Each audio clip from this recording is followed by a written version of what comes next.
Get started. So hello everybody, good to see so many of you here today. I'm Nimisha from the CLEAR Communications team, and I'll be co-hosting today's webinar where we'll discuss our latest mental health projects that were part of our CLEAR North East and Yorkshire capability programme. This session is part of our CLEAR Impact webinar series, which brings together those involved in delivering our latest transformation projects to share their learning, reflections and impact of their work. A reminder that today's webinar is being recorded so we can share it afterwards on our website and across our networks to share the learning from this work. So today's webinar will explore two CLEAR mental health projects that were part of our CLEAR Anyway programme. There was one at Humber Teaching NHS Foundation Trust that redesigned their crisis referral pathways to deliver faster, more streamlined care. And another project at Sheffield Health and Social Care Foundation Trust, which examined their community enhancing recovery team to make the service more efficient. So both of these projects that we are discussing today were led by clinicians and managers from the two trusts and from NHS England, North East and Yorkshire. And we'll be hearing from those associates today on their experiences and learning from driving this work. So we'll just take a quick look at who will join us today. We can move on to the next slide. Fantastic. So we have our very own Claire Brewster, CLEAR delivery lead from the National CLEAR Progamme, who supported this work and worked very closely with the associates in delivering this work. We have Juliet McGilligan, project lead, workforce training and education directorate at NHS England, North East and Yorkshire. We have Jessica Anderson, mental health, learning disabilities and autism workforce lead for South Yorkshire. Emma Hooley, clinical lead in the mental health liaison service at Humber Teaching NHS Foundation Trust. And Sarah Ali, managing consultant from the National CLEAR Progamme, who will be leading a discussion near the end and the Q&A. So we'll just have a quick look at our agenda before we get things started. So Claire will kick off proceedings by giving an overview of the National CLEAR Progamme and the CLEAR North East and Yorkshire Capability Programme. Juliet and Jess will then give an overview of the aims and objectives of the programme and the importance that it has had regionally. Jess will then move on to the findings, recommendations and projected impact of the CERT project. And Juliet and Emma will then do the same for the crisis project. Sarah will then chair a discussion, a short discussion with our associates, which will be a really interesting discussion on their reflections and learning from driving this work and the impact that it has had on their skills development. We will then finish with a Q&A, which will be your opportunity to ask questions to our speakers, either through the chat, the chat function, or through or verbally by pressing the hand up emoji, and we'll come to you for your questions in that segment. So that's all from me for the moment. I'll now hand over to Claire, who will start the webinar for us. Thank you, Claire. Thanks, Nimisha. That was a great introduction. I feel like I've got a bit of a hard act to follow now. So hi everyone, my name's Claire. I'm a nurse by background and I started working with the CLEAR National Programme about 4 years ago now. Did a CLEAR project at the trust that I was working at, and then I've stayed on and now helping to deliver national programmes with acute trusts and services. If we can just move on to the next screen, Alex, that's great, thank you. So I'm not going to spend a lot of time, there's about 4 slides that I'm going to go through, but really what you guys want to hear today is about the actual project. So I'm just going to give you a quick overview of what the CLEAR programme is and what the aims and objectives are of it really. So the CLEAR programme is a clinically led workforce and activity redesign programme, and what the aim of it is really is just to place clinicians at the heart of healthcare decision making and innovation, and just look at the QI methodology for improving services, new models of care and workforce redesign. It's hosted and delivered in partnership with East Lancs Hospitals NHS Trust, and we're just all about really just empowering frontline staff to help change their services that they work in. Let's move on to the next. So the aims, as I've said, is a lot about empowering. As well as that, we want to kind of look at clinically led culture, looking at the control of clinicians and clinical teams in designing operations of healthcare delivery.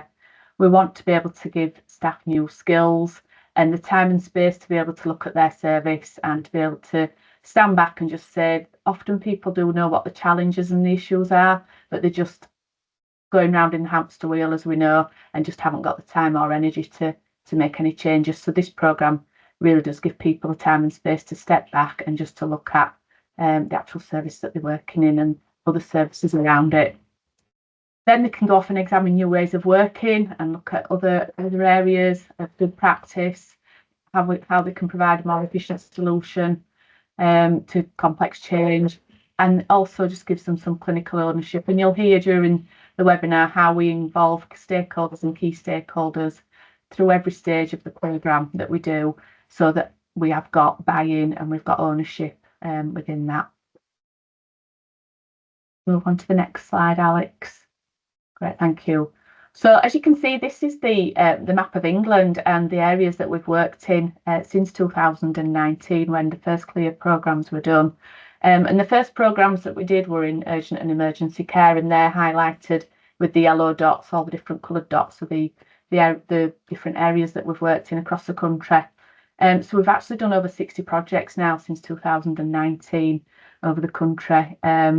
And we are helping, obviously, NHS with key priority areas, including urgent and emergency care, mental health, primary care, elective recovery and ophthalmology. To the next slide. Thank you.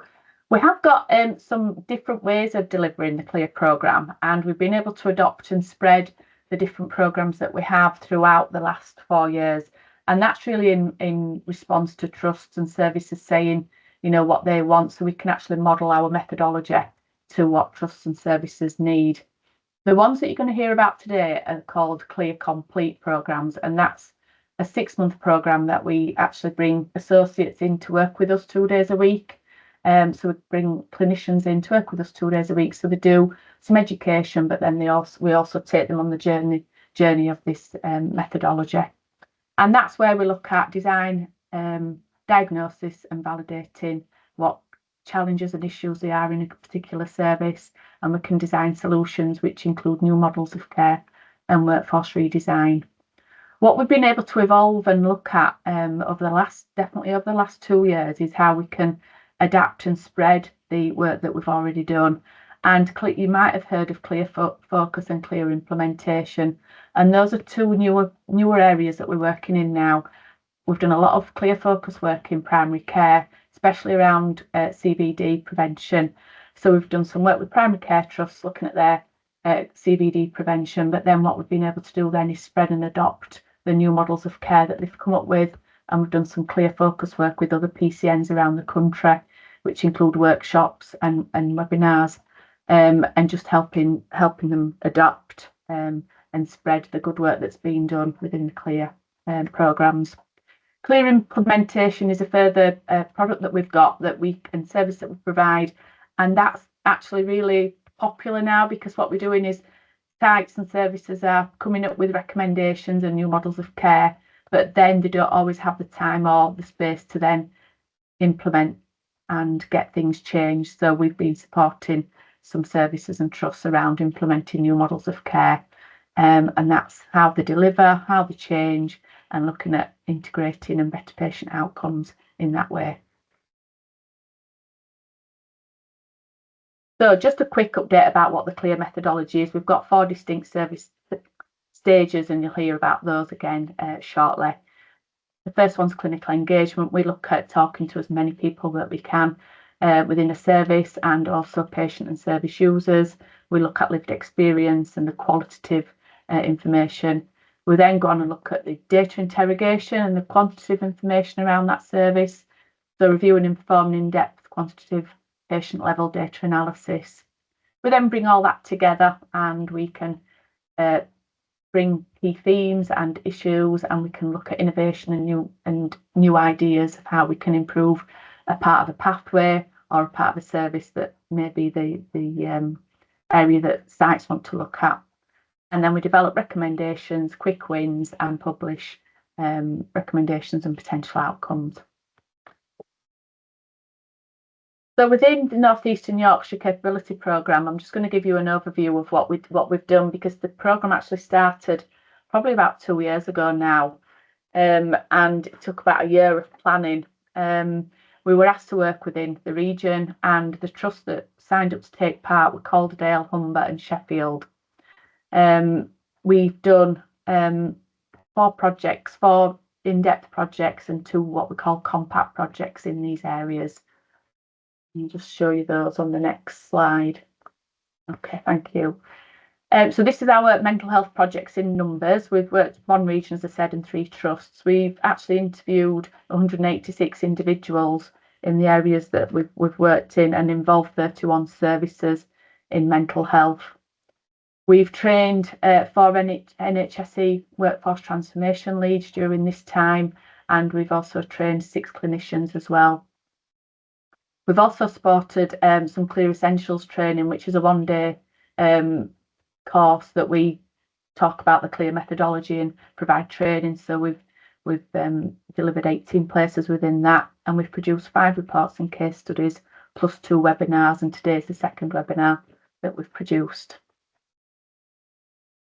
These are just a quick recap of the projects that we've done within the 3 trusts. So we've done 2 in Sheffield.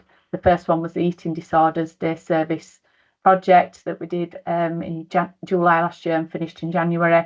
You're going to hear about the CERT service today. And then in Humber, we did the Core CAMS one, which we did July to January 24. You're going to hear about the Crisis Team one today. And then in Calderdale and Huddersfield NHS Trust, we looked at the care of the mental health patient in urgent and emergency care. And that's been a really well received project as well at the trust, and they're actually implementing the recommendations that were made. So that's really good. I'm now going to hand over to Juliet and Jess, and they're just going to talk about their involvement in project from their point of view. Yes, so hello everybody, and next slide, thank you.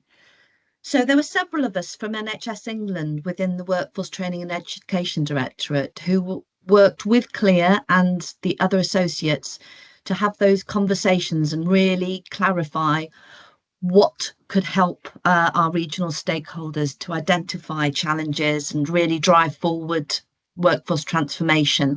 So if you look at this chart here, we've got the aims in the top row, which I'm going to go through. So as a collective and a collaborative, we're very much working with regional partners. We wanted to, as I've said, drive forward workforce transformation, but also trying to any learning that we had from the research that we did to share learning and scale out and provide that evidence base for possible new models of care and redesign that came out of our research. And we hoped it would have an impact region-wide, not just in one trust or one organisation. We also aim to build capacity and capability by training associates who are working within that organisation and within NHS England to role model and share learning.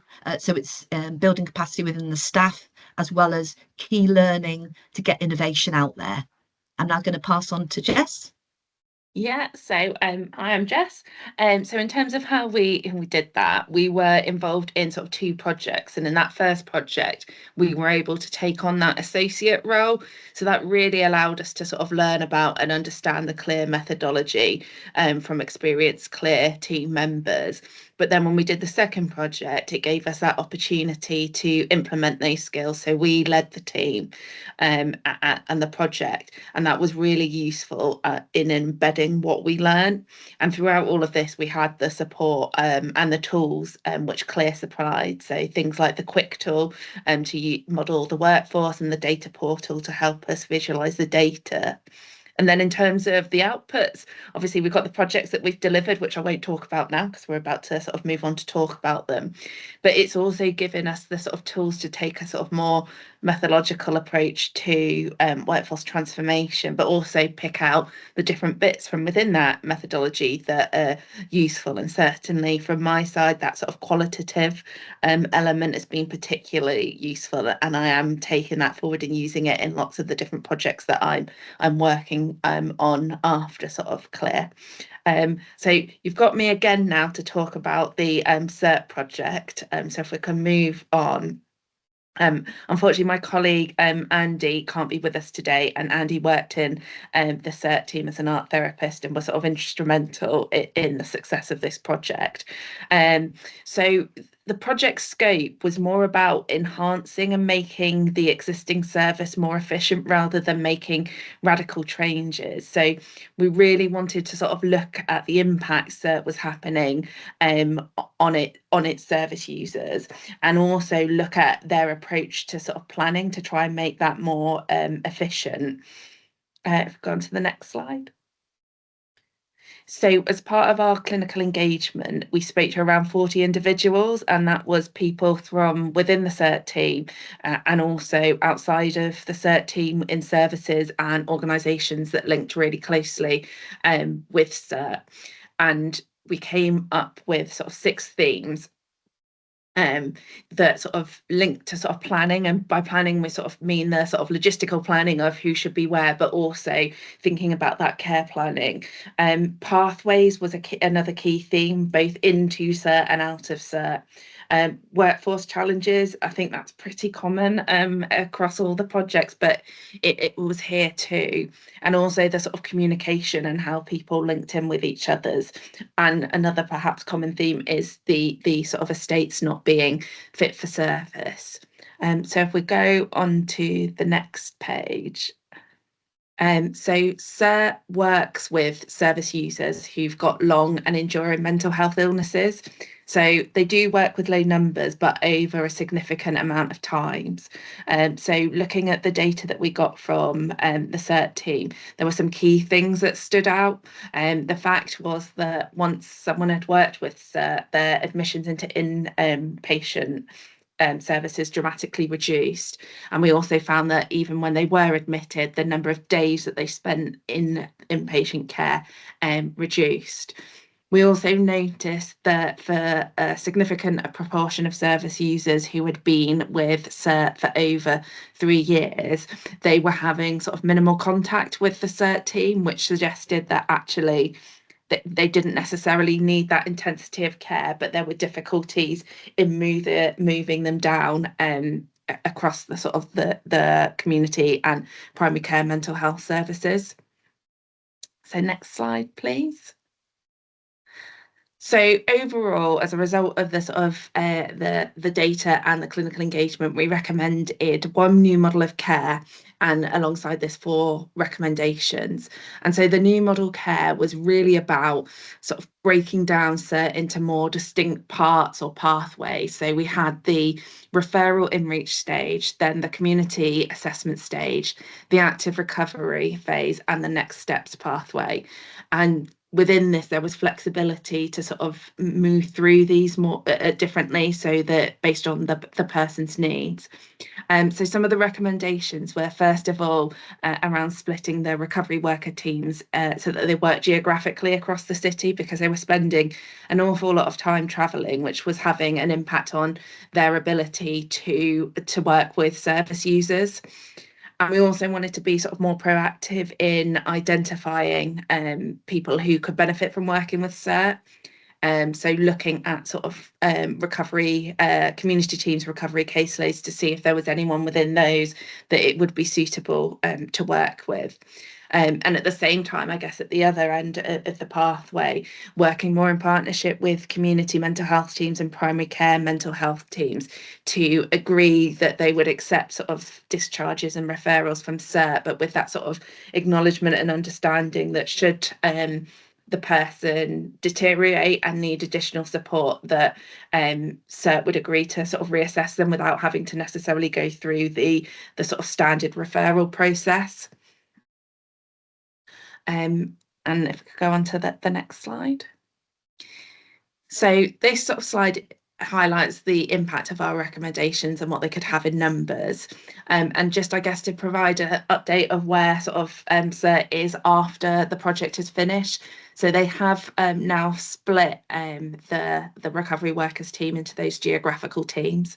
As a sort of follow-up from the work that we did with CLEAR, they have sort of consulted with their sort of service users, and they one of our suggestions was around sort of not having set times for their appointments with service users, but actually talking to people who use the service. They appreciated that. But now recovery workers have that sort of autonomy in the morning to check in with service users, confirm times and make any changes independently, whereas prior to that they were having to go through recovery coordinators, which just seemed like an unnecessary sort of layer. So when they've been sort of implementing sort of changes to the way that the caseloads work for the key workers and the recovery workers, that's been a bit challenging. So they have had some team training sessions to develop new recovery worker formulations for each service user. And these will join other formulations such as psychology and occupational therapy to form part of the assessment pathway. And then recovery workers will take a lead in developing these using the CHIME model. And they're currently now working with the project management team at Sheffield Health and Social Care, and have got some additional support there to look through how they sort of implement the other steps and recommendations that we've made. So really positive that they're sort of taking that forward. And then final slide. I think this just gives a sort of summary of what the aims of the project were, the sort of the savings, both in terms of sort of cost and what it means for patient care and experience. And I guess also a recognition that it will only be successful if there's that partnership working between Sheffield Health and Social Care teams and joining up the different parts of the service, which from what we're hearing so far is what's happening, which again is really positive. So that's it for CERT. So I will pass over to Julia and Emma to talk about crisis. Thanks, Jess. Yeah, so Emma Hooley and I were in the same team, and we're going to be presenting today. But we were a team of 4 with Kate Holliday and Phil Cross. And what was great was our team had members of the Humber Trust, but also Kate was from CLEAR, myself from NHS England. We brought a range of perspectives. Next slide, please. So to explain the scope was worked out hand in hand with the Humber Foundation Trust, because there was an executive sponsor and 2 clinical sponsors who worked with us to really identify what challenges needed to be looked at that this project could address. So you'll see in the box on the right hand side, we looked at the referral pathways into the crisis service for the Humber area that the trust covers. How could routes that professionals as well as the general public could be more streamlined. Also looked at the referral pathways between the Mind, which offered a service to people through the phone line, and the crisis services professional line. We were asked to examine the interface between different teams. So, for example, the crisis team within the Humber Trust and the community mental health teams out in the communities, how do they interface together? How could they work better together? And also look at the movement out of crisis. So service users could get a smooth process to get them the right support at the right time speedily. So we used the project methodology, but next slide, please. I'll now share with you the timeline specifically. So it's a 6-month project. All the phases have been outlined already, but given 2 days a week, it was really useful to keep the time frame in mind, because it gave us real impetus to keep it moving, keep working together, keep our stakeholders engaged and with us as we moved along. And it is, as you'll see in that final part of that roadmap, the final report has been produced. It's been presented to board, and Emma will fill you in on outcomes a bit later. Next slide, please. So the clinical engagement phase was the first phase. We engaged with 45 members of staff from all different roles. You'll see the range of stakeholders there, from within the crisis team within the trust, within different mental health teams in the trust, and external partners. And we felt it was important to, and we work with our clinical sponsors on this, to talk to not just registered professionals, but also admin staff, healthcare assistants, a whole range of people who were working with and seeing how things could be improved. We also tried to capture service users' voice by joining their co-production group, and we put out a social media anonymous survey to get feedback on how people thought that the crisis service could be improved. We used interviews, we did site visits, and it was a very important way of starting the process. Next slide, please. So we did a lot of interviewing, we did a lot of coding, and then we came up with these themes from the clinical engagement. Patient safety came up. So we had the original scope, but new themes came through from our work. Under pathways could be more clearly defined to help staff as well as to help service users and their families. Also, that there wasn't an equitable service. The geography is huge. So some services seem to be more in Hull, and it was harder for people in more rural areas. Well, that was their perception. Access to different services didn't seem to be equitable, and that was coming through our engagement. There was also the difficulties accessing crisis through the phone, not knowing where to turn to, different confusing methods, not being able to get through on the phone, even if they had the phone number. There was also what came through from the people we interviewed was that the high turnover in staff led to lack of continuity. That's one quote there, but there could be an optimization of the staff to really make it work better, slicker, and more smartly for the benefit of people needing help when in crisis. And the sixth theme was communication challenges across the system. So next slide, please. We then went on to the data analysis. So we had quantitative data provided by the Trust, which, as just mentioned earlier, we had visualised to help us really analyse it, interrogate it. You'll see a whole range of key data facts we got from the data. I'm not going to read them all out, but you've got some indication there that what we heard in the qualitative phase was backed up by the quantitative data. So, for example, the median ring time, the Mind phone line, the median ring time was 53 minutes. That's a long time for somebody in crisis to wait. And from the crisis service, we picked up the fact that not all data was completed, so it was quite difficult to analyse, but that was something that needed to be identified if patient safety was really going to be addressed. Also, the unplanned care data, the impact of having unplanned people coming in for care through 136s or other methods had a real impact on crisis service through the phone line and other types of intervention work. And the crisis pad, which was the informal opportunity for people to get support through visiting a particular space. Lots of people were being referred but not able to access that crisis pad, and you'll see there's a difference there in terms of the number of referrals from Hull compared to East Riding, so that geographical inequality. So there was lots of data which we then triangulated with the qualitative. And next step, please.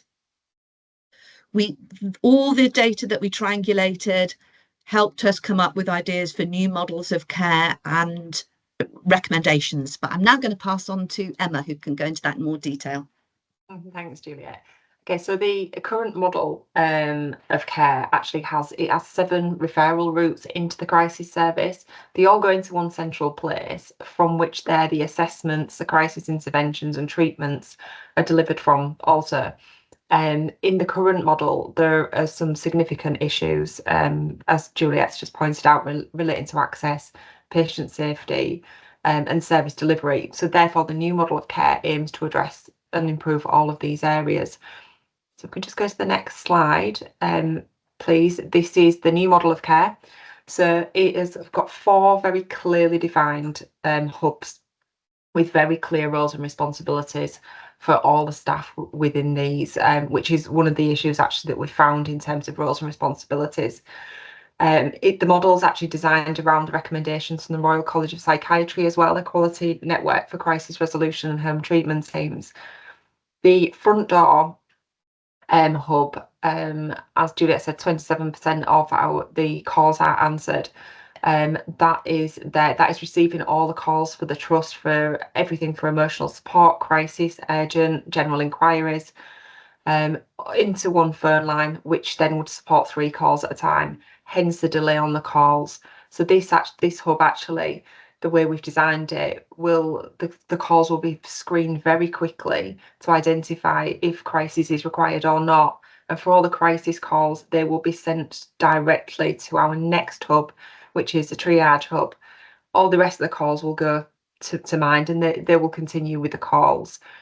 So for the second hub, which is the triage hub, within there'll be the triage is completed by registered practitioners, which is a change now to what unregistered practitioners are completing the triages.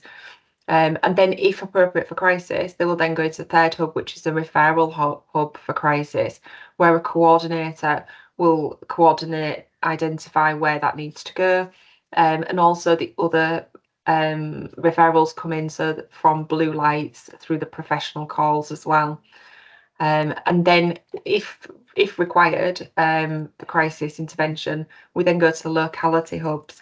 And this is quite a significant change, where Hull and East Riding is a huge area, and the geographical area alone, you can take hours in travel and in a day. So we've split it up. At the minute, we split it up into 5 hubs, spread across Hull and East Riding, and that will ensure, if staff are identified for those hubs specifically, it will allow them to manage the caseload on a day-to-day basis and prioritise their area, rather than just the Hull patients as are now being prioritised over East Riding, so to give that equitable service. We also have a second model within this model, actually, which is a 136 response. And the 136 is our patients detained under 136 of the Mental Health Act, and they're coming in. And currently, we call that unplanned work, and currently that is the staff from the crisis team with the planned work that they're having to do. They're moving away from that to go and respond to the 136s. So this separate model has its own staff, so that wouldn't impact on the day-to-day crisis work. So if we can go on to the next slide, please. That's just a brief overview of the model of care. Also, our quick wins, very much improving the front door access. We've already started to put some things in place without changing the model, and just some organisational things that will improve. Number 2, it's further collaboration with partner agencies and service users. We're also looking at improving the quality of our data, which was an issue throughout the project, enhancing signposting and communicating between the teams, developing the processes for urgent and non-urgent care, introducing some family and carer support with link workers, which is already taking place, and ensuring that registered practitioners are already triaging, which again has already started. If we can just go to the next slide, please. So in addition to our 2 new models of care, we've also made some additional recommendations, which hopefully in time, when they're in place, will make some really significant changes. So we're introducing street triage in partnership with the police. We're also introducing a joint response vehicle with the ambulance service, which actually is underway currently, and due to start very soon. Looking at developing community hubs to enable access for everyone within the community, and that's within the population health as well. Increasing the capacity of the crisis pad, and looking to introduce an AI tool to reduce the admin burden as well, which again has already sort of begun that work. So the next slide, please. This is showing obviously the projected impacts and of cost effectiveness, and obviously you can see that there's probably a lot of cost savings here with our new models of care. Things that we could do now, like reducing the MDTs and other meetings, already they're starting to reduce, and there's quite a significant cost saving there. If we could just go on to the next slide, please. This is around the AI tool. We're just in the process of writing a business case for this, because every assessment that probably takes an hour, the admin time is easily 3 hours or more, and that's significantly impacting on service delivery as well. So if we're successful with this, then that will make some huge savings. And as this shows, sort of 4.9 worth of staff, if we could sort of reduce the admin by 75%. So, and if we just go to the next slide, please. So just looking at the summary of sort of wider opportunities for the service, I mean, for the patients, we're improving patient safety. We're already starting to do that just from the findings throughout this, the CLEAR project, even from the beginning, really. Improving access and reducing the wait time for patients, and looking at your inequalities and your access to services. For the crisis team, improving the staff experience, we've already seen that. The crisis function and having an identity, and improving the partnership working within Humber as well. And obviously for the system, we're looking at strengthening the community support and prevention of crisis. Thank you.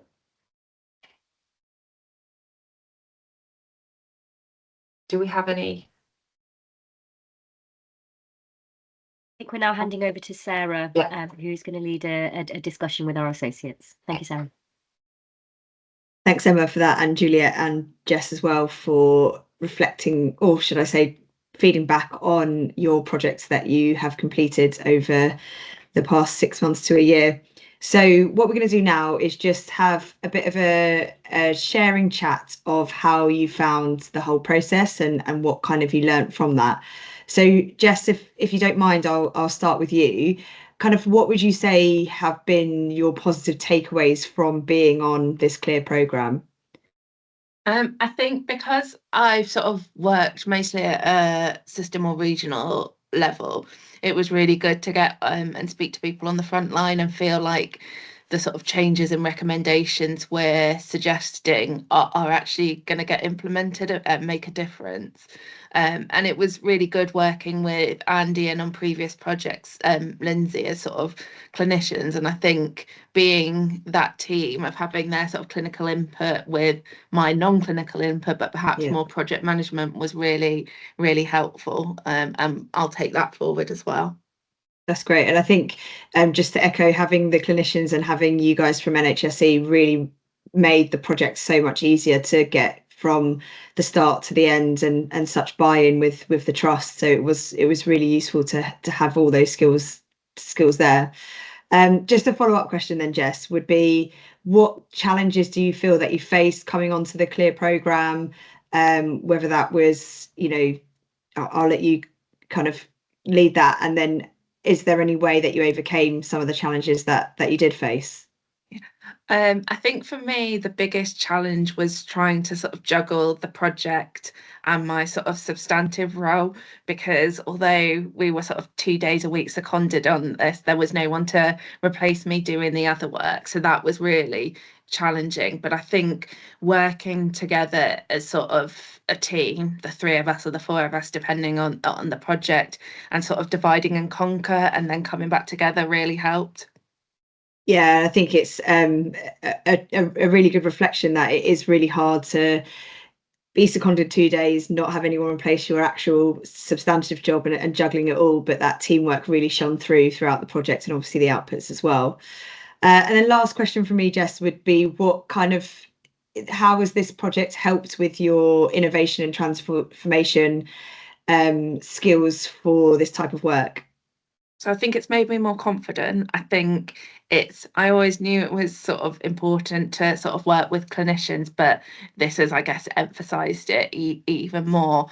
And I think particularly for me, it's the sort of quality, I can't say the word, but the qualitative side of stuff, because I think that gives you the richness that if you can then back up with data, is really powerful. But I think sometimes we forget to do that. Yeah, okay, that's great. Thanks for sharing your reflections with that. I'm going to go to Juliet now. So we're going to ask similar questions. You might have similar messages, but again, Juliet, to you, what was kind of your positive takeaways from being on this CLEAR programme for the last year? Very much agree with what Jess shared. Very similar. Juliet, you've just gone a little quiet. I don't know if you need to go nearer to the microphone or we have lost your sound.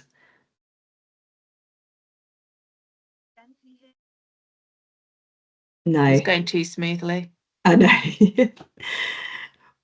Juliet, what we might do is we'll move on to Emma, and if your sound reboots, then we'll come back to you, but sorry about that. So again, Emma, as a clinician working on the project rather than someone from NHSE, what were your positive takeaways from working last 6 months on this CLEAR project? Okay, I think that there's probably two things here. There's one, the methodology. I think the methodology is just fantastic, and it really makes you look at all aspects and consider all aspects, because sometimes we forget sometimes. You forget to involve your staff sometimes when you're making changes. You service users, but actually then looking at your data and then actually looking at the evidence base. And I think that's a real positive takeaway was, I mean, I don't work in that team, so I think it's been really good, sort of somebody objective looking in it from the outside in. Although I had quite a lot of knowledge around how they worked, but I think it's that time. We never get the gift of time, do we, as practitioners? And I know the projects that I've worked in before, you're juggling everything, and that's where you miss things. So I think having that clear methodology and time, that allocated time where our diaries are protected, has just been imperative for the success that will come, I think, from this project. It's the recommendations are clear. We've already started to put things in place. There's lots of quick wins. I mean, even throughout the project, as the project went on, we were identifying challenges and things and how to resolve them from the start. So it doesn't all just start at the end. It started at the beginning, really. And when we identified issues, we then addressed them. So lots of changes have actually taken place over the last sort of 10 months before we got to the final report. Yeah, and that was great to see throughout the project, that even though we hadn't finished the project, change was happening all the time, and people really bought into it because we were listening to the teams and we got so involved within that.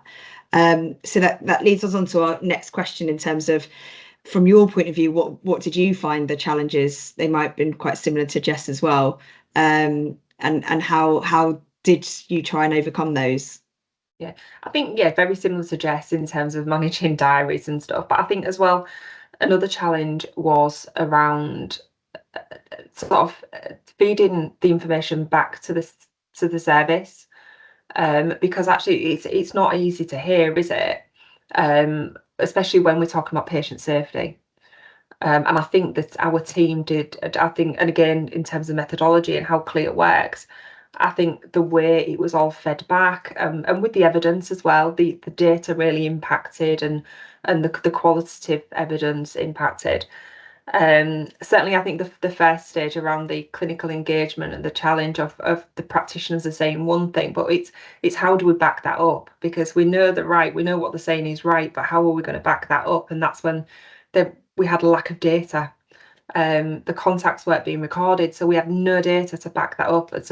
It was a challenge of trying to scramble to go find some, but obviously we got the team on board. They started inputting the data, and sort of at the last hurdle, we managed to have sort of a couple of months worth of data to be able to really impact. So yeah, that was probably the biggest challenge, actually, was the lack of data. Yeah, and I think that's quite common a lot across a lot of projects. But like you said, with the buy-in from the team, we were able to then get them to input the data during the project, and like you said, at the last hour, managed to get some good quality stuff to feed back on. So last question, Emma, is how has this project helped with your innovation and transformation skills within your role? I think it will go back to using the methodology, and I think no matter what projects I do in the future, I will adopt almost like a clear methodology within that. It just absolutely makes sense.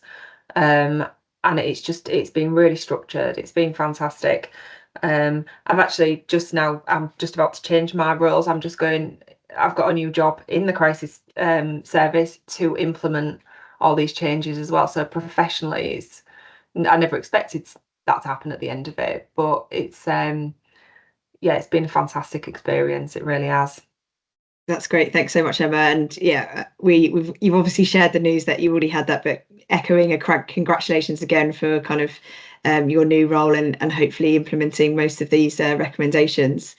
So I don't see Juliet back on the call. So I think the best thing to do is just to open up to questions. So as Namisha said, you can either pop your hand up or put a question into the chat and we can direct that question. So I will open it up. Oh, we've got Juliet. I just want to check if you could hear me first. We can hear you, yes. So I'll forward you the excellent. questions, Juliet, if Well, we get to that. Yeah, and I'd just like to say that I think a really brilliant thing about the 6-month frame is the fact that you dedicate time to research and exploring innovation, which you can try and do in the project work that you do, but to really carve that time out and trying to get advice and find people who are doing the work already. The good practice may be out there already, and we did get a look around at good practice regionally and nationally. That was a big positive takeaway for me. That's great. Thanks, Juliet. So there's one question in the chat which is about sharing slides, and I think Namisha, you're happy to share slides. Absolutely, yeah. We'll share the recording of the webinar and slides early next week. Perfect. So we've got James as the first question. James Kelly. Thanks very much. That was really interesting. I had a really quick question about relationship with the police. I know one of your recommendations was around street triage, but it feels like, from a clinician's point of view anyway, the relationship between the police and mental health services has really changed over the last year or so. So have you noticed that change during the project period? I'll let Emma answer that question. No, I mean, I can't say we have noticed it. Up in Hull, we were the pilot site for Right Care, Right Person. So we've already started developing those relationships with the police. So that's ongoing. I can't say that anything's changed yet, but I think it will. And we haven't obviously implemented the street triage or anything like that yet. Thanks very much. Thanks, Emma. Next question is coming from Neil. Oh, thanks, yeah, and thanks for sharing. It's been great to listen to the examples. I think I'm leading on a piece of work with the national team on building a repository of case studies of good practice to improve the evidence base for new ways of working, and examples like this are really going to, I think, strengthen that piece of work. So it's been great to listen, and thanks for sharing. I think the bit I wanted to talk about was the AI element that was mentioned, which is really interesting. Kind of given my own experience in setting up AI initiatives at provider level in the past, I wonder whether there's been consideration when projecting and calculating the sort of time savings and the benefits of AI in terms of whole time equivalent and hours saved, whether that has been offset against the additional workforce requirements and kind of the new skill mix that's required, I guess, not just to implement the technology, but to kind of manage and sustain this kind of new digital arm as a permanent part of the estate. So I think sometimes the risk, or sometimes the misconception when planning or introducing AI tools into pathways or into programs, we sometimes can get blinded by the lights of what it can do and its potential without factoring in those realities of what it takes to fully enable. So I guess my question around that was, has that been factored into that into those projections? Or is there a kind of an existing AI capability within the organization that can be lent on to help manage and deliver the potential of AI effectively? That's a great question. Emma, if you're happy, I'll help answer that question, and then you just jump in. So in terms of capability with the AI tool that we've recommended, the skills and people that would need additionally were factored. So basically we used a tool to help with our modelling for the workforce with the use of AI, and we used that tool to also model it without. And there were the projections of the savings of whole time equivalence time that we could save by using AI to save admin time. Now, in terms of the time taken to set up the AI intervention for the project, that probably wasn't factored in. In terms of skills and people needing to be there to use the AI tool, the AI tool itself is very self-sufficient and wouldn't need massive upskilling in terms of how simple it is to implement. And that's what we've already found with piloting sites across the country, that there's been no additional staff required when implementing the AI tool. But it's also very new and a learning trajectory for us. So I guess as AI gets implemented more and more to reduce admin inefficiencies, we can model it more and more accurately. Does that answer your question, Neil? It absolutely does, and I guess it was just sometimes that's the unknown quantity around. Even though once the tool is up and running, it's ideally requires quite a light touch. I think the realities, and this is just from personal experience, the realities can go a little bit deeper around, you know, the extension of support required from your sort of local IT services and things like that to connect in and engage with, to make sure that it's compatible, it's safe, and it's being used, you know, alongside other policies and things like that. I guess it's just, you know, those factors are always more complicated than they appear on the tin, I guess, you know, up front. And it was just one of those where there's so much potential in AI, and it will deliver so much benefit across all NHS services, and it's just trying to take those right steps in preparing for that, I guess. Definitely, and I think you're completely right in terms of, from a clinical team point of view, we modelled the workforce, but in terms of the support around a light touch approach from the IT trust department and risk management, no, those people's time weren't factored in. It was just purely the clinical teams, but something for us to definitely consider in the future. Thanks, that's great, thank you. Thanks. We'll move on to Joanne Paul, who's got the next question. Thank you. Thanks. I work in the regional mental health team. I was really interested in the work that you've done on the crisis pathways. So sorry, my Teams broke halfway through, so I had to dip out and then reboot. So sorry if I missed it. But how do you? So you obviously worked hand in hand with the specific sort of conditions in that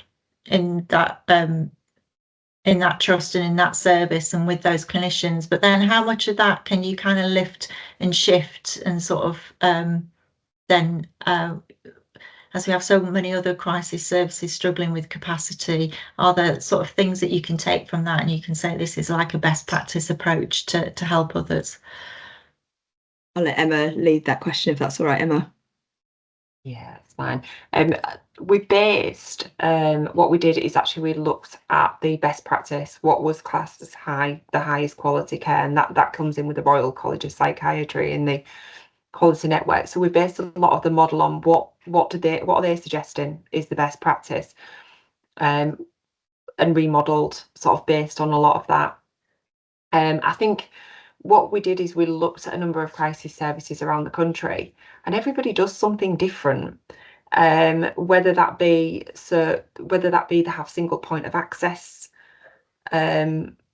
services, or they have more the VCSE organisations, and so it's quite difficult to model because everyone's so different, and we have different arms in Humber coming off in different directions as well. And what we found was that there was no recommendations for best practice. There was what the Royal College of Psychiatrists was saying would be, but we couldn't find throughout our research. We couldn't find really a lot of research on what was proven to be best practice or best models of care. I think it's just probably quite under researched as the crisis services, but I suppose equally, how would you be able to do that as well? Yeah, sorry, I forgot your original question. It was just about how much of it is replicable, and how, as a regional mental health team, looking at opportunities to help, link others in with best practice, how I would do that from the work that you've done. Yeah. I mean, I think we've taken some direction from other mental health, other crisis services around the country, as well, in how they're doing things already and how it appears to be working. CNTW is one of them, and then there was Wakefield Trust as well, and so we're making lots of subtle changes, and I think until we change the model, we won't be able to see sort of the benefits really. But there's certainly a lot of subtle changes in terms of, like, I talked about the registered practitioners. That was a real key finding, because our unregistered Band 3 practitioners were triaging referrals, whereas Royal College of Psychiatry and other sort of accreditation schemes are saying you should have your most skilled practitioners at the front. And we were, and actually lots of other services, including my own service, my liaison service, we didn't. So actually we've made, in our liaison service, we've made that change, in terms of putting our Band 7s at the front door, and actually there has been a remarkable difference. So yeah, you can adopt various things for other services as well. Thank you. And Claire, did you want to come in on that? I was just going to come in actually, and just say, just from a CLEAR national point of view, we keep in touch with the sites after the project finishes, so we do some impact evaluation at 3, 6, 9 and 12 months with the teams, so we can actually look at, are these new models of care effective, and have things improved for the better. But when I was talking earlier at the beginning of the webinar around the focus groups, I know Emma and other teams that we've worked with recently, they've no SOPs, have you, Emma?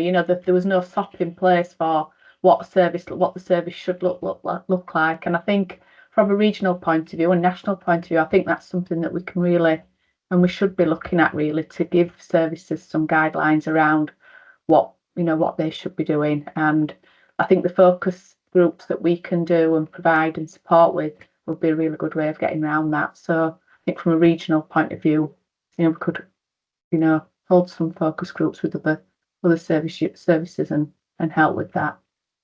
Great, thank you. Thanks, Claire. We've just got time for one last question, and that's from a Joy, and then we'll finish up, conscious of time. Hi, I work in South London. I'm a psychiatrist, and I've been involved with Right Person, Right Care in London from the outset, and now manage the telephone line for South London.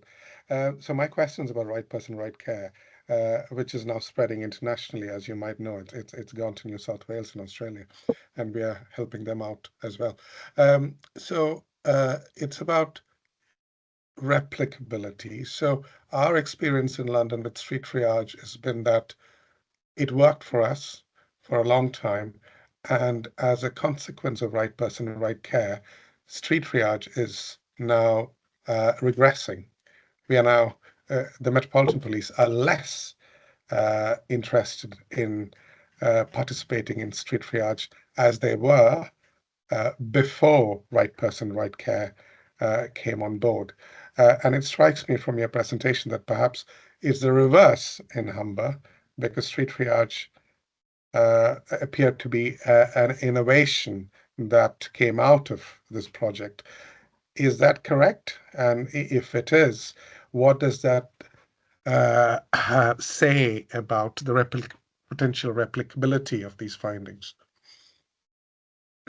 Yeah, shall I answer this? Yeah, the street triage, actually, we looked at the research around the country, and that London was one where there was some real significant improvements in terms of the reduction of the 136s, really significant. So I suppose and there's various other pieces of research about street triage, and I suppose that was probably pre-Right Care, Right Person.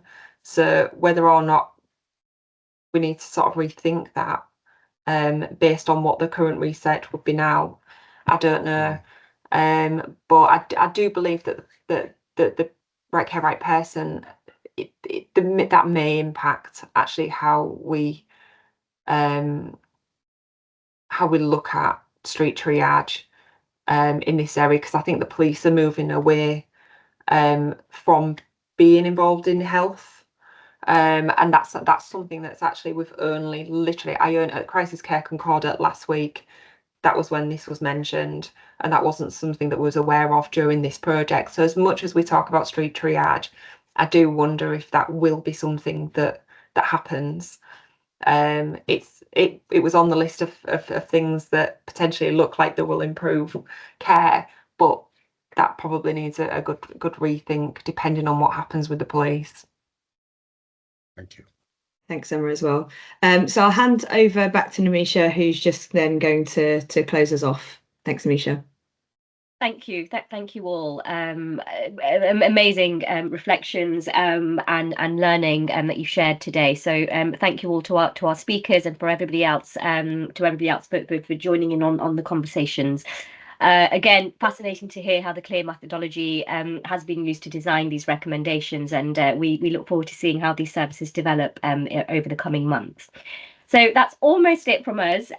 Just a quick mention of our next webinar, which will look at the CLEAR Living Well project, including a demonstration of our new CLEAR Living Well toolkit, CVD prevention toolkit, which we are making available to primary care sites to support them to develop new models of care and workforce for better CVD preventative care. That webinar is taking place on the 23rd of October, and details of the session are on our website, and I think someone from the comms team is sharing details of that webinar in the chat.